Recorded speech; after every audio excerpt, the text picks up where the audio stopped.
My son-in-law and his parents hated me, considering me unworthy of their circle. On the way to their house, I stopped to help fix a 60-year-old woman's car, was late and arrived dirty. They shooed me away like garbage with contempt and anger.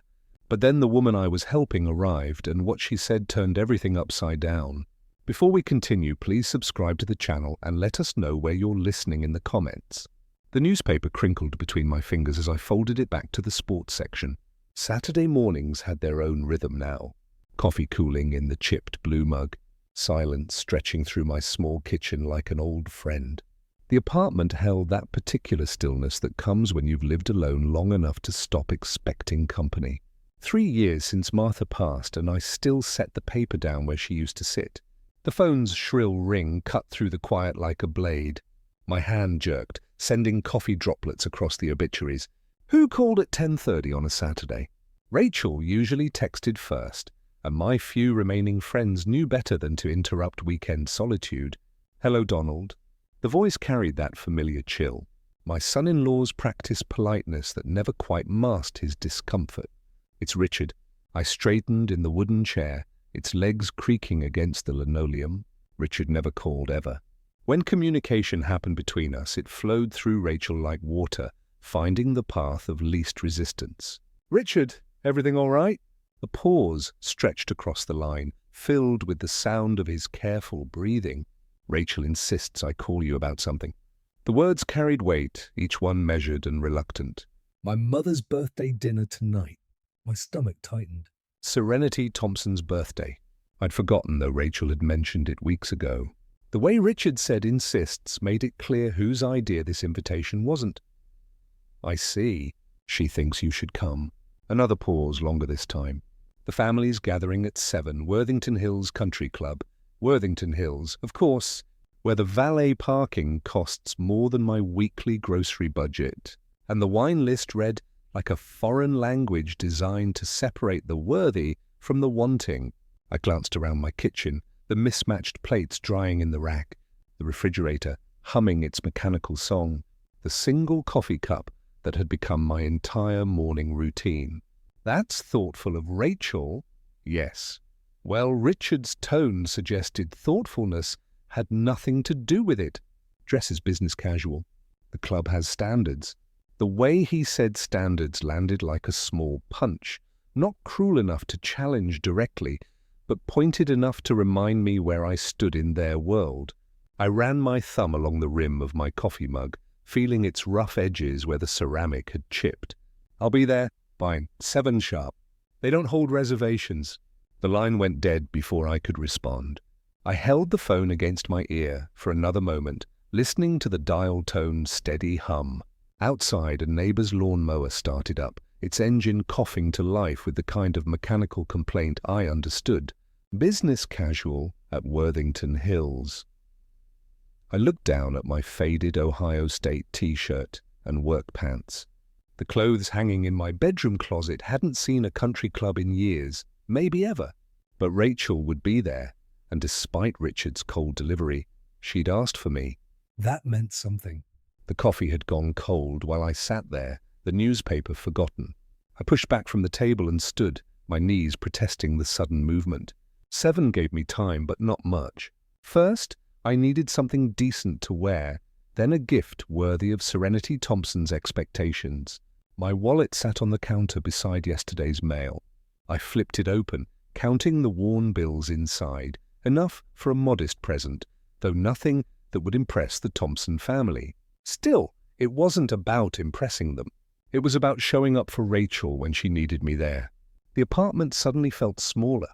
It's quiet, less comfortable. I grabbed my keys from the hook by the door, the familiar weight of them solid in my palm.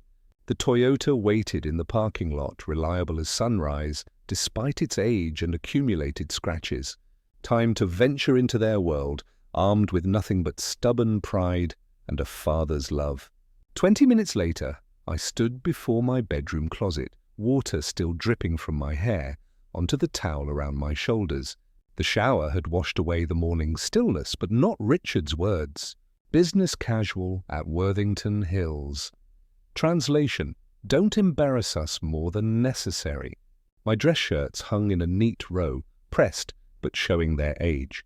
Navy blue seemed safest, conservative enough to blend in, dark enough to hide any shortcomings. I pulled it from the hanger, the fabric soft from countless washings. Martha used to iron my shirts with military precision, each crease sharp enough to cut. Now I managed with wrinkle release spray and careful hanging. The drive to Eastland Mall took 15 minutes through Saturday traffic. Families loaded into SUVs, kids clutching shopping lists for birthday parties and weekend activities. Normal families who probably didn't navigate minefields of social expectations every time they gathered. Inside the mall, the weekend crowd moved with purpose. Young mothers pushed strollers past storefronts while teenagers clustered around phone charging stations. I found myself studying the other shoppers, wondering which ones would fit naturally at Worthington Hills, and which, like me, would stick out like grease stains on silk. The department store's perfume counter hit me first, a wall of competing scents that made my eyes water. Women in crisp uniforms offered samples and advice to customers who looked like they belonged in Richard's world. I moved deeper into the store, past displays of handbags that cost more than my monthly grocery budget. "Can I help you find something?" The sales clerk appeared beside me, a smile professional, but genuine. Mid-40s wedding ring catching the overhead lights. The kind of person who understood working for a living. Birthday gift for my son-in-law's mother. Her expression shifted slightly, reading between the lines. "What kind of relationship do you have with her?" Smart question. "Complicated." She nodded, understanding more than I'd said. "Price range?" 50 to 75. "Follow me." We moved toward a display of silk scarves and jewelry. Nothing too personal, nothing too cheap. Safe territory for difficult relationships. She pulled out a silver picture frame. Elegant but not ostentatious. Classic choice. Shows thoughtfulness without overstepping. I turned it over in my hands, feeling its weight. Solid but not flashy. The price tag said $68, more than I usually spent. But this wasn't usual. The memory hit me without warning. 3 years ago, the first time I'd met Serenity and Palmer Thompson. Rachel had insisted on dinner at some Italian place with white tablecloths and waiters in bow ties. I'd worn my best shirt, the one Martha picked out for church services and special occasions. Serenity's face when Rachel introduced me still burned clear in my mind.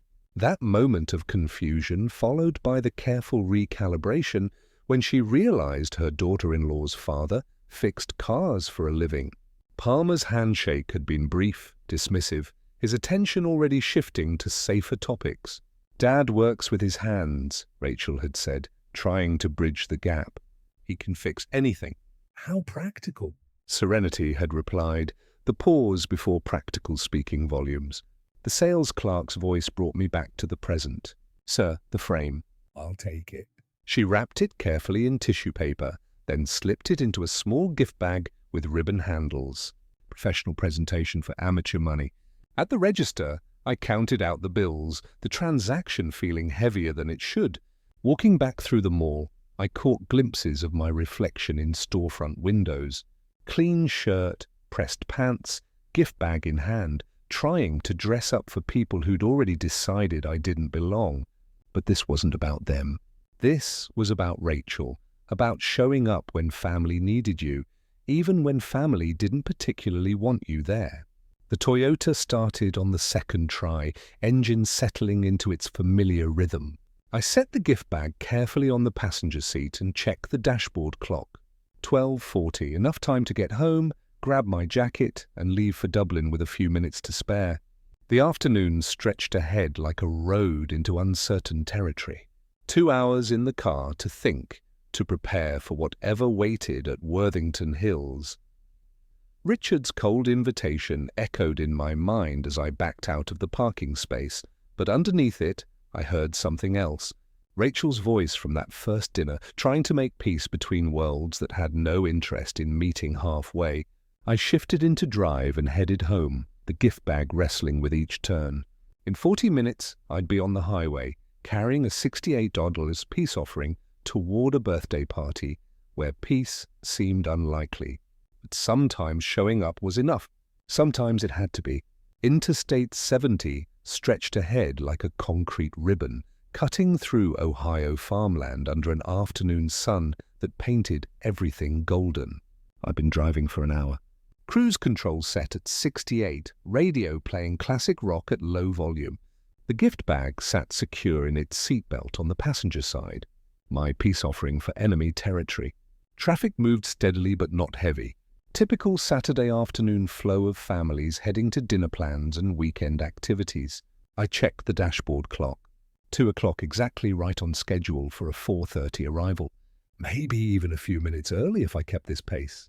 The Mercedes appeared ahead like a silver beacon, hazard lights blinking against the highway shoulder. Expensive car stopped dead. My mechanics. Running smooth and steady. Success. Dashboard lights glowed green across the Mercedes instrument panel, every warning extinguished. I revved the engine gently, listening to the new alternator's quiet hum beneath the hood. Perfect. That sounds completely different, Lauren observed, leaning closer to hear the mechanical harmony. Should give you another 100,000 miles at least. I climbed out, wiping my hands on the old rag. Just remember to check your belt tension every few months. Lauren retrieved her purse from the passenger seat, pulling out a leather wallet. What do I owe you? 2 hours of expert work plus the part. Nothing, I'm sorry. You don't owe me anything. I began gathering my tools, stacking wrenches in their designated spots. Happy to help. Donald, you can't be serious. You've given up your entire afternoon. Used your own equipment, your own alternator. Sometimes people need help. That's all. She stood holding her wallet, clearly struggling with my refusal. At least let me pay for the parts. That alternator had to cost something. 15's at the junkyard. I've got more than I'll ever use. I closed my toolbox with a satisfying click. Besides, what goes around comes around. Someone helped me once when I needed it. This feels wrong. Trust me, it's not. Lauren slowly returned her wallet to her purse, but her expression suggested the conversation wasn't finished. Then at least give me your phone number. I'd like to stay in touch. That surprised me more than it should have. You sure about that? Very sure. It's not often you meet genuinely decent people. I pulled my phone from my back pocket, an older model that did what phones were supposed to do without unnecessary complications. What's your number? She recited it carefully while I entered the digits, then called her immediately to confirm. Her phone rang with classical music, something elegant I didn't recognize. Lauren Whitfield, I said, adding her contact information. There, now you're in my phone and you're in mine. She smiled, the first completely relaxed expression I'd seen from her. Donald Campbell, Highway Angel, just Donald's fine. We stood there for a moment, both recognizing that our accidental partnership was ending. 2 hours together had created something neither of us expected, genuine friendship forged through shared conversation and mutual respect. I hate to cut this short, but I really should get moving, Lauren said, checking her watch. I'm already terribly late. The mention of time hit me like cold water. Late. My carefully planned schedule had disappeared into highway assistance. Yeah, me too.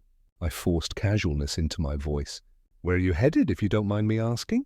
Dublin area. You? My heart skipped. Dublin. The same general direction, though. Ohio was full of Dublin-bound traffic on Saturday evenings. Same area, actually. Small world. We might see each other on the road. She extended her hand for a final handshake. Thank you doesn't begin to cover what you've done today. Her grip was firm, warm, holding a moment longer than strictly necessary. Take care of yourself, Lauren. You too, Donald, and I mean it about staying in touch. I watched her settle into the driver's seat, adjusting mirrors and checking instruments like someone who'd been genuinely worried about mechanical reliability. The Mercedes purred contentedly, every system functioning exactly as designed. From my own car, I grabbed the gift bag containing Serenity Thompson's silver picture frame. The ribbon handles had wilted during the afternoon heat, but the present itself remained intact. At least I wouldn't arrive empty-handed, even if I arrived embarrassingly late. Lauren's window rolled down as she prepared to merge into traffic. Drive safely. You too, and call if you have any more car trouble. I will, and Donald, thank you again for everything. She pulled into the traffic flow with confidence, the Mercedes blending seamlessly among the other vehicles heading west toward Dublin. I waited a moment, watching her tail lights disappear into the steady stream of Saturday afternoon travelers. My phone buzzed with a text message. Lauren's number appeared on the screen. Your kindness restored my faith in people. Thank you, I typed back quickly, glad I could help. Safe travels.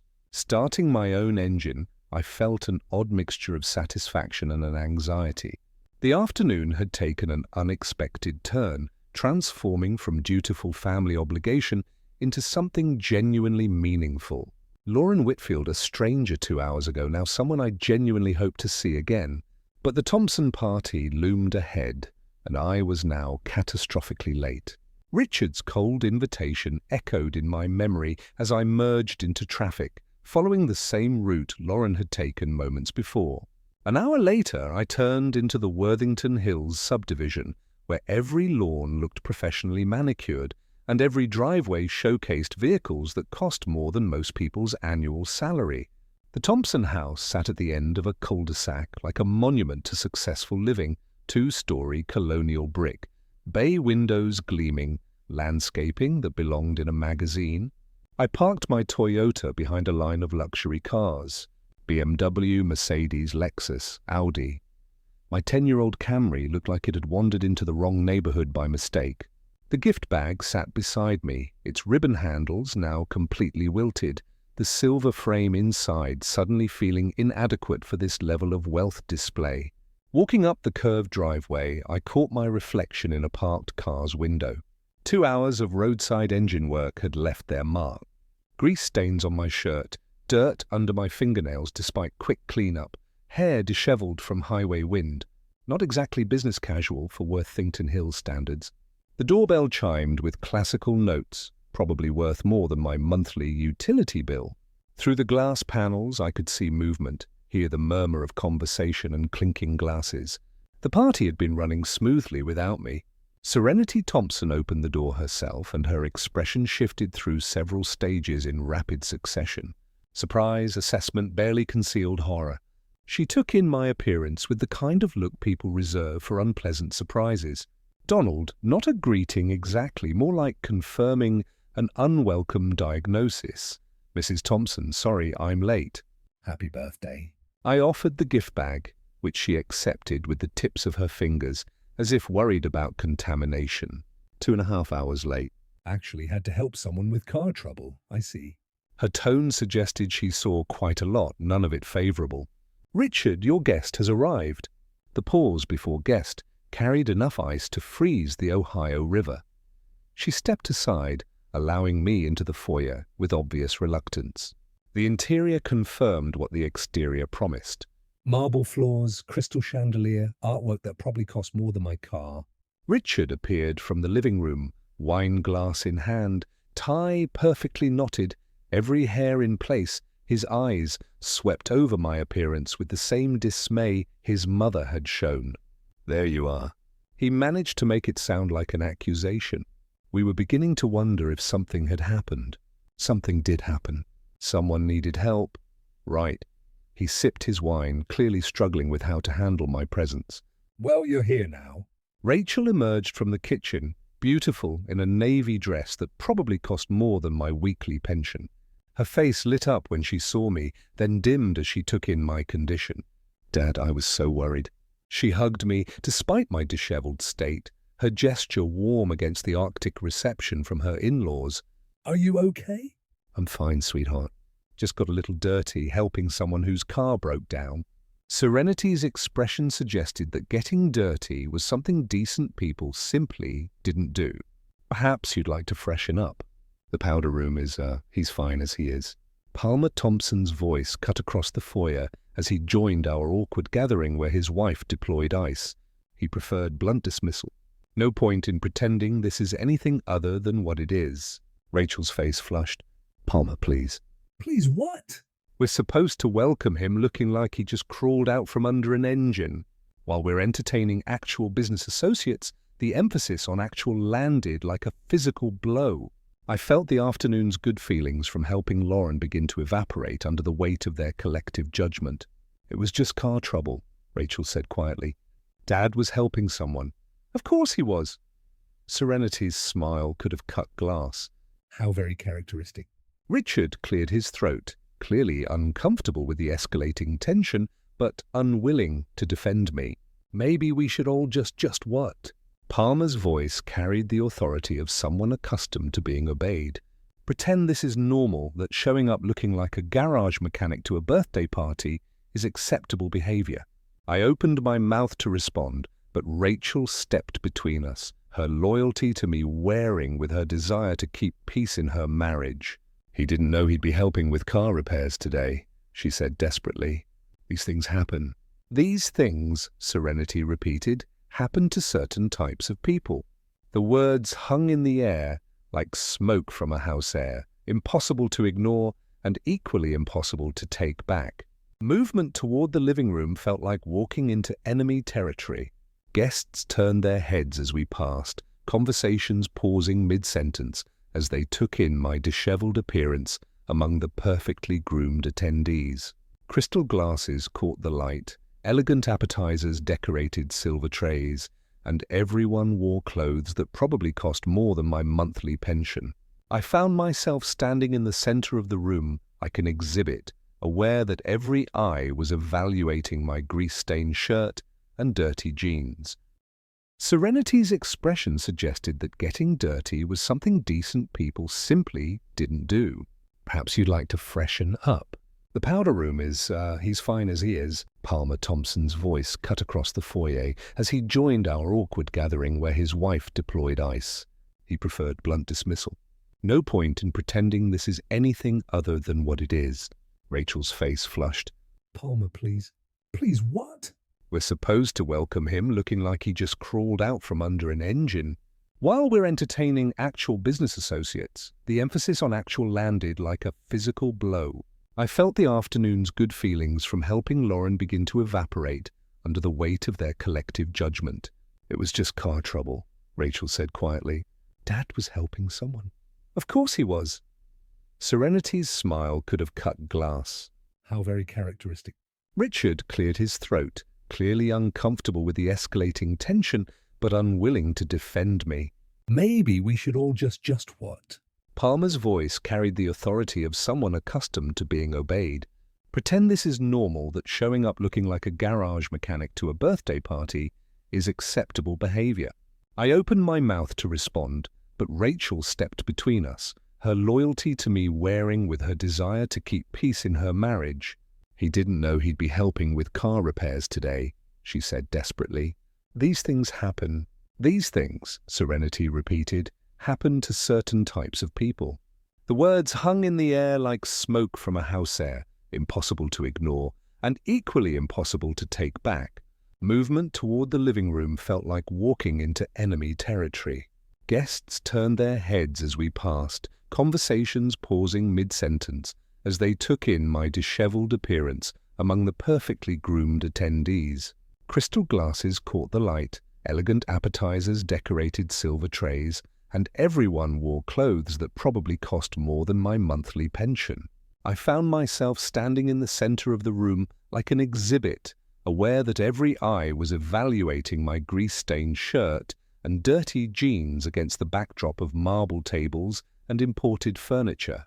The birthday cake sat on the dining table, 3 layers of professional perfection that made my $68 gift frame seem pathetic by comparison. Well, Surrender announced to the room with theatrical precision, since Donald has finally graced us with his presence, perhaps we can begin the birthday celebration. Her words carried enough venom to poison the punch bowl. Several guests shifted uncomfortably, recognizing the tension crackling through the formal atmosphere. I moved toward an empty chair, thinking to quietly blend into the gathering, but Serenity's voice cut across the room like a blade. Oh, I don't think so. The entire party froze. 20 pairs of eyes turned toward us, witnessing what was about to unfold. If you can't dress like a human being, she continued, her voice rising to ensure every guest could hear, then don't sit at the table with human beings. The silence that followed was absolute. Even the background jazz music seemed to pause in shock. Rachel's face went white, her hand moving involuntarily toward her throat. Mom, Serenity, that's my father. Rachel's voice cracked with desperation. Your father, Richard added, with calculated cruelty, who apparently thinks birthday parties are appropriate places to display his hobby clothes. I felt heat rise in my chest, the afternoon's confidence from helping Lauren, battling against years of accumulated slights. Around us, guests pretended to examine their drinks while straining to hear every word. Either change into something civilized. Palmer's voice carried the authority of someone accustomed to being obeyed. Or go home. We can't afford to have such a display at our celebration. The pause before display hit like a physical blow. I looked around the room at faces that mixed embarrassment with curiosity.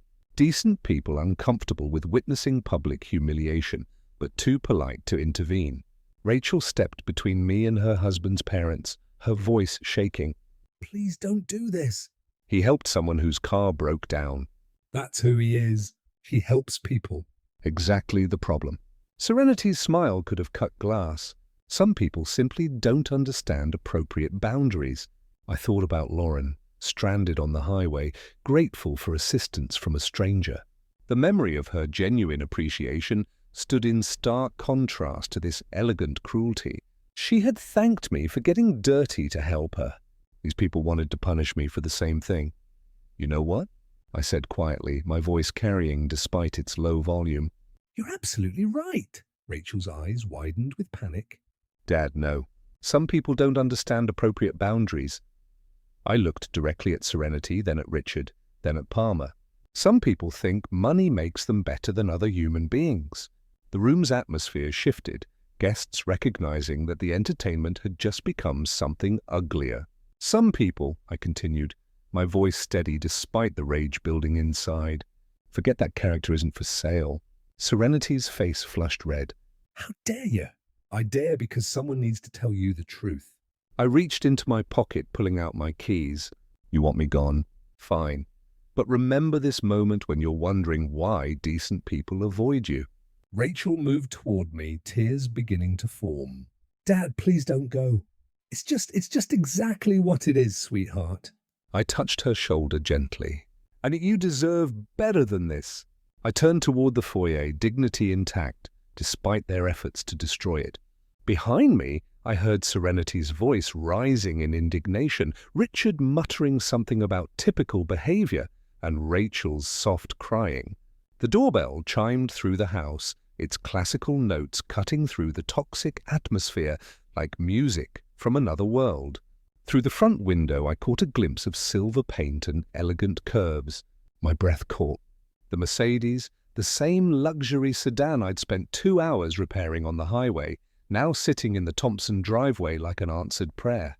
Car doors slammed outside, expensive sounds, the kind that whispered of quality engineering and substantial investment. Footsteps approached on the circular drive, confident heels clicking against imported stone. Lauren Whitfield appeared at the front door, visible through the glass panels like an apparition of grace and composure. She looked exactly as I remembered, silver hair perfectly styled, navy blazer immaculate, carrying herself with the quiet authority of someone accustomed to respect. Richard moved toward the entrance, his wine glass trembling slightly in his hand. That must be the investor, Palmer finished, his voice tight with sudden panic. My stomach dropped as understanding hit like a physical blow. Lauren, the birthday party, the same gathering she'd mentioned on the highway, of course. Serenity's face had gone white, her eyes darting between me and the approaching figure. She's early. We weren't expecting. The door opened before Richard could reach it. Lauren stepped inside with natural confidence, her gaze sweeping the elegant foyer before landing on the cluster of people in the living room. When her eyes found mine, her entire face lit up with genuine pleasure. Donald, her voice carried across the space with unmistakable warmth. What a wonderful surprise to see you here. She moved toward me with the easy grace of someone genuinely happy to encounter an old friend. The Thompson family stood frozen, their minds clearly racing to understand this unexpected connection. Lauren. I felt my first smile in hours. Small world. Isn't it just? She reached me, and for a moment the afternoon's humiliation seemed to fade. How did the rest of your drive go? I hope you weren't too late for your family gathering. Behind her, I watched Serenity's expression cycle through confusion, recognition, and growing horror. Richard's wine glass had stopped moving entirely, suspended halfway to his lips. Palmer looked like someone had just told him his building permits had been revoked. My family gathering, I repeated, the irony not lost on me. Actually, this is it. Lauren's eyebrows rose in surprise. Really? How lovely. What are the odds? She turned to include the Thompson family in her smile, and I watched them struggle between their natural hostility toward me and their desperate need to impress her. Mrs. Whitfield, Palmer managed, his voice strangled with forced cheer. Welcome to our home. We're so honored to have you join us for Serenity's birthday celebration. The pleasure is entirely mine. Lauren's tone remained gracious, but I caught the slight pause as she took in the tense atmosphere. I do hope I'm not interrupting in anything important. Serenity stepped forward, her transformation from contemptuous hostess to fawning supplicant so rapid it would have been comical under different circumstances. Not at all. We were just welcoming Donald to the party. How wonderful. Lauren's smile remained steady, but her eyes sharpened slightly. Donald was such a lifesaver this afternoon. My car broke down on the highway and he spent hours getting me back on the road. Refused to take any payment. Can you believe it? The silence that followed was profound. Every eye in the room moved between Lauren and me, guests and family alike trying to process this revelation. Rachel's face showed dawning hope while her husband's family looked like they were watching their worst nightmare unfold in real time. Ours? Richard's voice cracked slightly. At least 2, Lauren confirmed cheerfully. I was completely stranded until Donald stopped to help. Such kindness from a complete stranger. You don't see that often these days. Palmer cleared his throat, his businessman's instincts fighting with his growing panic.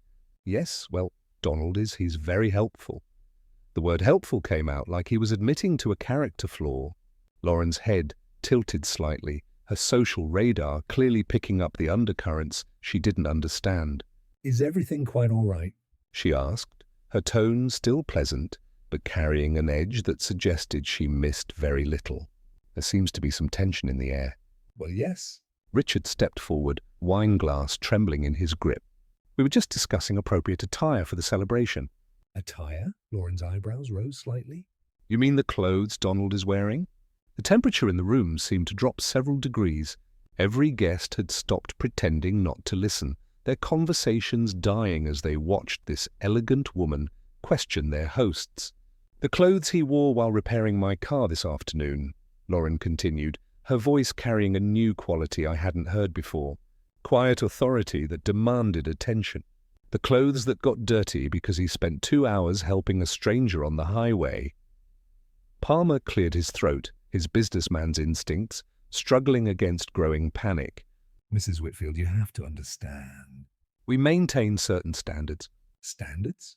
Lauren repeated the word like she was examining something unpleasant. What exactly did you say to Donald about his appearance? The silence stretched painfully. Rachel moved closer to me, her face flushed with embarrassment at her family's behavior being exposed to this impressive stranger. Nothing inappropriate, Serenity managed, though her voice had lost its earlier venom. We simply suggested that perhaps he might feel more comfortable. What did you say? Lauren's voice cut through the excuse with surgical precision. I felt compelled to speak. It's fine, Lauren. Really, I should probably go anyway. No. She turned to me with a look that brooked no argument. It's not fine. What exactly did they say to you?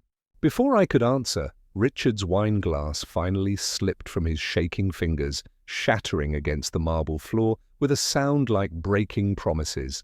Red wine spread across the white stone like blood. They said, I couldn't sit at the table with human beings, I said quietly. The words hung in the air like an indictment. Several guests gasped audibly. Lauren's expression didn't change, but something shifted in her posture, a straightening that made her seem suddenly taller, more formidable. I see. Her voice carried the chill of winter mornings, and this is how you treat someone who spent his afternoon helping others. This is your definition of appropriate behavior. Mrs. Whitfield, please understand, Palmer began desperately. Oh, I understand perfectly. Lauren moved to stand beside me, her presence like armor against their cruelty.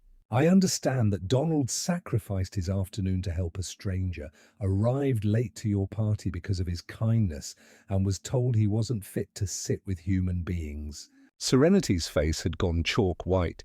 We didn't mean you meant exactly what you said. Lauren's tone could have cut diamonds. Now let me be equally clear about what I mean. She looked around the room, ensuring every guest could hear her words.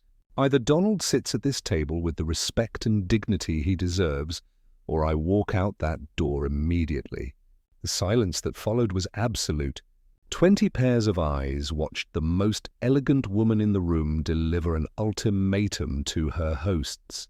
Palmer's mouth opened and closed like a fish gasping for air. You don't understand, Richard whispered. Our reputation is standing in the community. Your standing. Lauren's laugh held no warmth. Your standing is determined by how you treat people when you think no one important is watching. And I've been watching. She turned to address the room. I've seen more character in this man's little finger than exists in this entire household combined. Anyone who disagrees is welcome to leave with the hosts. Not a single guest moved toward the door. Rachel stepped forward, tears in her eyes. Miss Whitfield, I'm so sorry. This isn't how I wanted this evening to go. The apology should come from your husband's family, dear. Lauren's tone softened only for Rachel. You're not responsible for their choices. Palmer and Serenity exchanged desperate glances. Their birthday celebration had become a moral tribunal, with their most important guest serving as judge and jury. Of course, Donald is welcome at our table, Palmer said finally, his voice hollow with defeat. We were just concerned about his comfort. How thoughtful. Lauren's sarcasm could have frozen the wine. Then let's proceed to dinner, shall we? Donald, would you do me the honor of sitting beside me? I looked at her, this woman who had appeared like an answer to prayer, transforming humiliation into vindication with nothing but moral authority and unshakable dignity. I'd be honored, I said. 20 minutes later, we sat around the Thompson family's mahogany dining table, an awkward assembly of forced civility and underlying tension. Lauren had positioned herself where she could observe everyone, while I found myself in what was clearly the seat of honor, a position I'd never expected to occupy in this house. The meal service proceeded with painful politeness. Serenity carved the birthday roast with surgical precision, her movements sharp and controlled. Richard poured wine with hands that still trembled slightly, while Rachel attempted normal conversation about the weather and local events. Palmer, meanwhile, couldn't seem to stop talking. We're so pleased you could join us this evening, Mrs. Whitfield, he said, for the third time, sawing at his beef with unnecessary vigor. Your reputation in the investment community precedes you, of course. Lauren raised an eyebrow.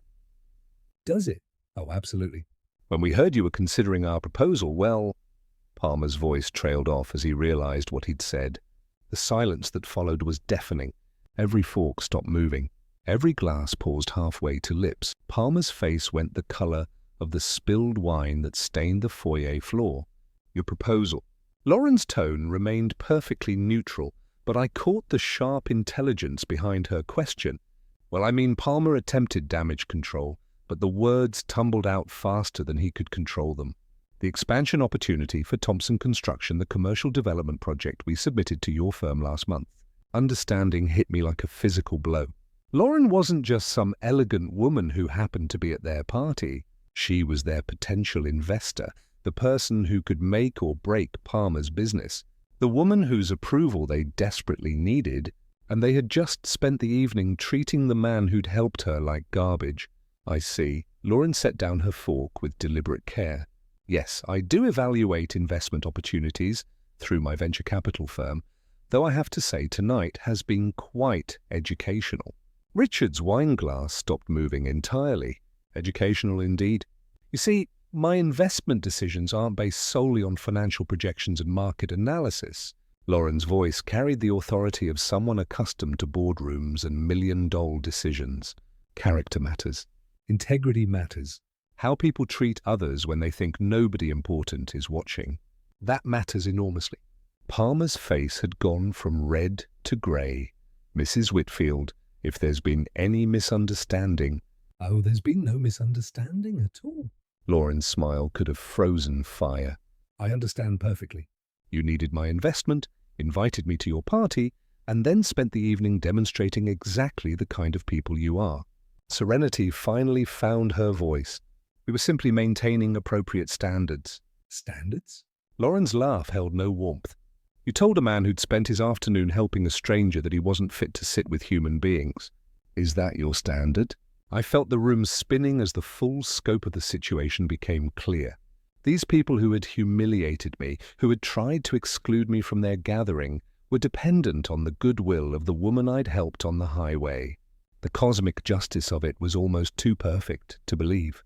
The irony is quite remarkable, don't you think? Lauren continued, her gaze moving around the table. The man you deemed unworthy of your company is the same person who spent 2 hours repairing my car this afternoon.